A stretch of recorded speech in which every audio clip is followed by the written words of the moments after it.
तो फ्रेंड्स, एक बार फिर आपके सामने एक नई प्रेजेंटेशन लेके हाजिर हैं। मैं हूं Mohammad Naufal Safan, belongs to sir Naufal's academy. आपके सामने स्क्रीन पे टॉपिक क्लियर नज़र आ रहा है, न्यू इंडो पैसिफिक स्ट्रेटजी, जो कि जो बाइडन साहब से रेफ़र की जाती है। अमेरिका के नए प्रेसिडेंट जो बाइडन साहब ने न्यू इंडो पैसिफिक स्ट्रेटजी को जो है वो एक्वायर किया। इससे पहले इंडो पैसिफिक स्ट्रेटजी जो है वो डोनाल्ड ट्रंप साहब के लिए जो है वो रेफ़र की जाती थी, क्योंकि Indo Pacific strategy basically Donald Trump ने जो है वो इसको स्टार्ट किया था। इससे पहले इसी रीजन के अंदर, जिसको कि एशिया पैसिफिक रीजन कहा जाता है, यहाँ पे ओबामा के दौर में इसी स्ट्रेटजी को रीबैलेंसिंग पॉलिसी के नाम से भी हमारे करंट अफेयर के स्टूडेंट्स ने पहले पढ़ा है।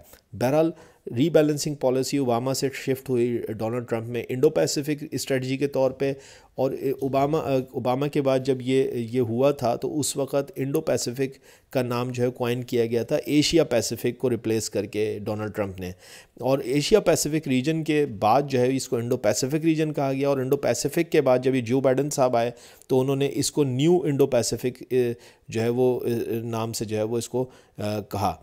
तो बेसिकली ये इंटरनेशनल रिलेशंस का पेपर 2 था CSS का पाकिस्तान का, वहाँ से मैंने सवाल उठाया है, जिसके अंदर उसने कहा कि what are the key features of the United States Indo Pacific strategy under Biden administration, how does it treat China. इसके अंदर क्लियर उसने इस बात को जो है पूछा है कि इंडो पैसिफिक स्ट्रेटजी, जो कि न्यू इंडो पैसिफिक स्ट्रेटजी है, जो बाइडन की एडमिनिस्ट्रेशन जो है इसको एक्वायर किए हुए, ये बेसिकली क्या है और इस हवाले से चाइना का मौक़िफ़ क्या है। तो देखते हैं एशिया पैसिफिक के बजाय इंडो पैसिफिक क्या चीज़ है। तो ये आपके सामने रीजन की जो है वो पिक्चर आ रही है, जिसके अंदर आप देख सकते हैं कि पुराना एशिया पैसिफिक जो है उसको US फॉरेन डिपार्टमेंट ने इंडो पैसिफिक इस रीजन कहना शुरू कर दिया, और उसकी वजह ये है कि वो चाइना की इंपॉर्टेंस को इस रीजन के अंदर कम करना चाहता है। एशिया का लफ्ज़ इस्तेमाल करने से उसमें चाइना का जो है वो रोल सामने आता है।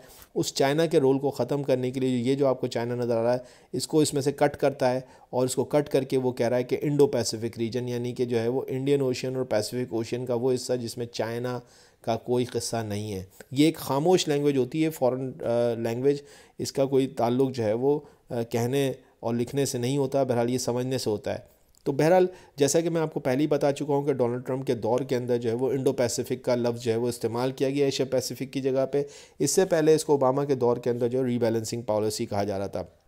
याद रखिए कि इंडिया जो है वो कभी भी रिवायती तौर पे हिस्टोरिकली जो है वो अमेरिका का इत्तेहादी नहीं रहा है, और अब जब डोनाल्ड ट्रंप ने खुल्लम खुल्ला कहा कि हम जो है वो इंडिया के साथ जो है वो अपने स्ट्रेटजिक ताल्लुकात को जो है वो रीइस्टेब्लिश करना चाहते हैं, तो इंडिया ने भी इस हवाले से जो है एक पॉजिटिव एटीट्यूड दिखाया। और आपने देखा कि इस खित्ते के अंदर, इस रीजन के अंदर ऑलरेडी जो है यूनाइटेड स्टेट्स ऑफ अमेरिका के जो इत्तेहादी हैं उसमें जापान, ऑस्ट्रेलिया और जो है वो इसके अलावा थाईलैंड जो है वो सर फहरिस्त हैं। फ़िलिपाइन भी जो है वो अमेरिका का इत्तेहादी के तौर पे जो है वो आपको नज़र आता है। बहरहाल यहाँ पे जो है वो चाइना को जो है वो इनकाउंटर करने के लिए सारी की सारी स्ट्रेटजी जो है वो पहले रीबैलेंसिंग के नाम से ओबामा के दौर में, फिर डोनाल्ड ट्रंप के दौर में इसको इंडो पैसिफिक कहा गया, और अब जो है इसको जो बाइडन के दौर के अंदर न्यू इंडो पैसिफिक रीजन के तौर पर कहा जा रहा है। देखिए भला इंडो पैसिफिक है क्या चीज़। तो मैंने आपसे कहा कि इंडो पैसिफिक दरअसल एशिया पैसिफिक का नया नाम है, जो एक बायोजोग्राफिक टर्म है।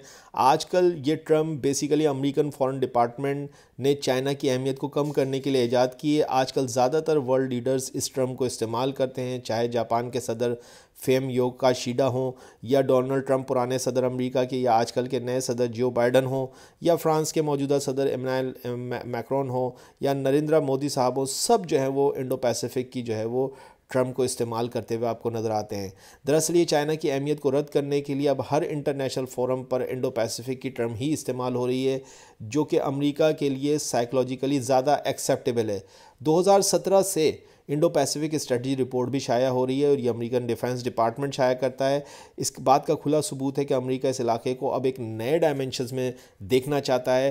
ख़ुद अमेरिकन सदर जो डोनाल्ड ट्रंप थे, उन्होंने खुल्लम खुल्ला ऐलान किया था कि अब वो इंडिया से स्ट्रेटजिक ताल्लुकात को बढ़ावा देंगे, और इसी चीज़ को जो है वो जो बाइडन भी इस पॉलिसी को कम से कम जो है जो बाइडन भी आगे लेके चलना चाहते हैं, और उन्होंने जो इसमें एडिशन किए हैं उसी को न्यू इंडो पैसिफिक स्ट्रेटजी कहा जाता है। बहरहाल दूसरी तरफ आप जानते हैं कि इंडिया की हालिया फॉरेन पॉलिसी का एक अहम हिस्सा पाकिस्तान को आइसोलेट करना है, जिसके लिए USA का साथ और दोस्ताना अब इंडिया के हक़ में है।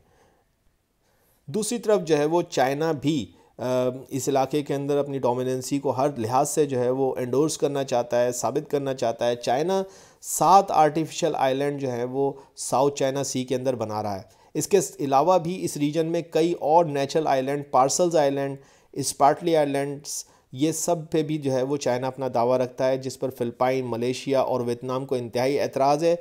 इसके अलावा चाइना ओबोर के ज़रिए से भी पूरी दुनिया के अंदर अपनी धाक जो है वो बिठाता नज़र आ रहा है। यानी कि जो आप ये जो एशिया पैसिफिक, जिसको आप नया इंडो पैसिफिक कह रहे हैं, इस इंडो पैसिफिक रीजन के हवाले से जो चाइना की अपनी जो एक स्ट्रेटजी नज़र आती है वो ओबोर के ज़रिए से आपको नज़र आती है कि वो इसको इस इलाके को कैसे जो है वो जहाँ यानी कि अगर आप देखें तो अगर हम Indo Pacific strategy, new Indo Pacific strategy जिसको आप जो बाइडन से रिलेट कर रहे हैं, तो न्यू इंडो पैसिफिक स्ट्रेटजी के अंदर जो बाइडन जो हैं वो इस रीजन के अंदर बैठे हुए दूसरे मुल्कों से जहां इत्तेहाद बना रहे हैं और अपने लिए गुड बुक में इजाफा कर रहे हैं, तो दूसरी तरफ जो है वो इसी को इनकाउंटर करने के लिए चाइना जो है वो ओबोर लेके आया है। और ओबोर के ज़रिए से वो कोई मिलिट्री इत्तेहाद या स्ट्रेटजिकल इत्तेहाद तो नहीं कर रहा, लेकिन इकनॉमिकली वो डोमिनेंसी और ज़्यादा स्ट्रॉन्ग कर रहा है।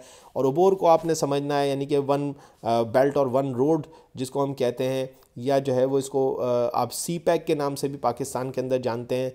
तो ये जो चीज़ है इसको फिर आपको अलग से पढ़ना पड़ेगा। बहरहाल यहाँ पे सिंपल ये कि ये जो इंडो पैसिफिक स्ट्रेटजी है, न्यू इंडो पैसिफिक स्ट्रेटजी, इसको इनकाउंटर करने के लिए चाइना जो है वो ओबोर के ज़रिए से जो है वो इनकाउंटर कर रहा है। ठीक है जी। तो दूसरी तरफ ये कि इंडो पैसिफिक रीजन के यूएस के जो रिवायती जो इत्तेहादी हैं उनमें इंडिया को गिना नहीं जा सकता, ये याद रखिएगा। जो अमेरिका के रिवायती इत्तेहादी हैं यहाँ पे वो जापान, साउथ कोरिया, फ़िलिपीन, ऑस्ट्रेलिया और थाईलैंड है। ये आपको नज़र भी आ रहे होंगे इसके अंदर, ये मैंने यहाँ पे दिए हुए सारे के सारे, तो इसको आप पढ़ सकते हैं। इंडिया ने कभी खुल्लम खुल्ला यूएस से इत्तेहादी होने की हामी नहीं भरी, मगर फ़ायदे सारे उठाता रहा है, खुसूसन पहले ट्रम्प के दौर में, और अब बाइडन के लिए भी इंडिया से अच्छे ताल्लुकात रखना मजबूरी बन चुकी है। इस सिलसिले में QSD के नाम से एक इत्तेहाद, जिसके इत्तेहादी ऑस्ट्रेलिया, जापान, इंडिया और अमेरिका हैं, अब अपनी जड़ें पकड़ता दिख रहा है। इसको क्वाड ग्रुप भी कहा जाता है और QSD भी कहलाता है, यानी कि क्वाड्रिलेटरल सिक्योरिटी डायलॉग्स। ठीक है जी। तो ये इस वक्त जो है वो एक यहाँ पे इस खत्ते के अंदर एक नया एका नज़र आ रहा है। बाइडन इंतज़ामिया की पॉलिसी इस साल तब खुलकर सामने आई जब वाइट हाउस की जानिब से 11 फरवरी 2022 को नई स्ट्रेटजी आई, जो कि open and free Indo Pacific कहलाई।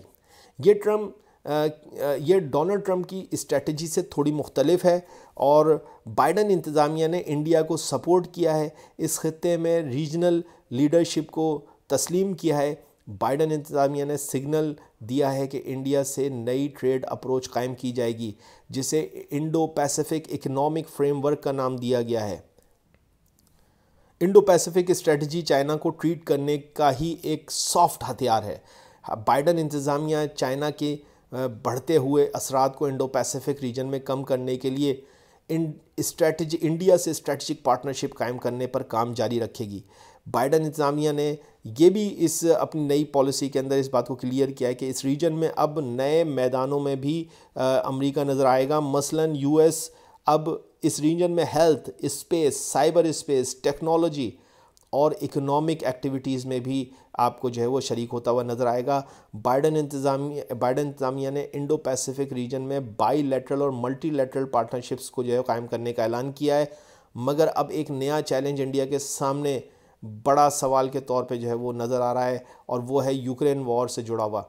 और मोदी सरकार के लिए अब अपनी फॉरेन पॉलिसी को दोबारा रिविज़िट करने का जो है वो टाइम आ गया है, और जहां ये नई सूरत हाल इस बात का जो है वो डिमांड कर रही है कि इंडिया ये क्लियर करे कि वो यूक्रेन वॉर में रशिया के साथ है या मगरबी जो वेस्टर्न ममालिक हैं उनके एक के साथ, उनके इत्तेहाद के साथ यूनाइटेड स्टेट्स का हामी है। यहाँ भारत ने यूनाइटेड नेशंस के प्लेटफॉर्म पर रशिया के ख़िलाफ़ वोट नहीं किया है, और यूक्रेन वॉर हो सकता है कि अमेरिका और भारत के बढ़ते हुए ताल्लुकात के दरमियान एक दीवार बनकर खड़ी हो जाए। बहरहाल तो आने वाला वक्त फैसला करेगा। ये जो है वो इंडो पैसिफिक स्ट्रेटजी के हवाले से जो है वो कुल मिला के मेरी प्रेजेंटेशन थी। अगर आपको पसंद आई तो प्लीज़ लाइक और सब्सक्राइब कर दिएगा। थैंक